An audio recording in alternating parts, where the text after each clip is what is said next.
ভারতের সঙ্গে বালুচিস্তানের যোগাযোগ ৯,৫০০ বছরের। তার একটা বড় প্রমাণ হচ্ছে, প্রথমে ডিএনএগত প্রমাণটা বলি, সেটা হচ্ছে বালুচদের যে ডিএনএ তার সঙ্গে মহারাষ্ট্রের অর্থাৎ মারাঠা উপজাতিদের ডিএনএ সম্পূর্ণ এক। এবং মহারাষ্ট্রে ভাগনাড়ি বলে একটা সম্প্রদায় আছে যারা মুম্বাইয়ের কাছেই থাকে।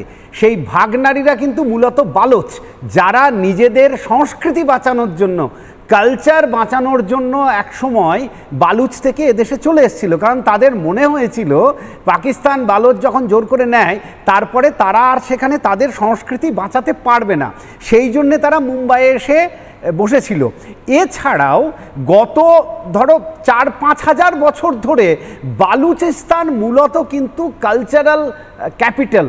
সেখানকার অত্যন্ত হেরিটেজময় কিছু মন্দির, সেখানকার উপজাতিদের যা কিছু, এবং ভারতবর্ষের নায়ক নায়িকা যারা আমাদের স্বাধীনোত্তর সময়কালীন, তাদের অনেকের বাড়ি কিন্তু কোয়েটা, বীণা কুমারী থেকে আরম্ভ করে অনেকের, এমনকি ভারতবর্ষে যাদের টাইটেল ওবেরয় তারা কিন্তু প্রত্যেকে বালুচ মূলত, যারা এদেশে এসেছিল। এখন প্রশ্ন হচ্ছে যে বালুচিস্তান আজ হোক বা কাল স্বাধীন হবেই, কারণ মারাঠারা যেরকম স্বাধীন চেতা, বালুচরা কীরকম কিন্তু সেই রকমই স্বাধীন চেতা।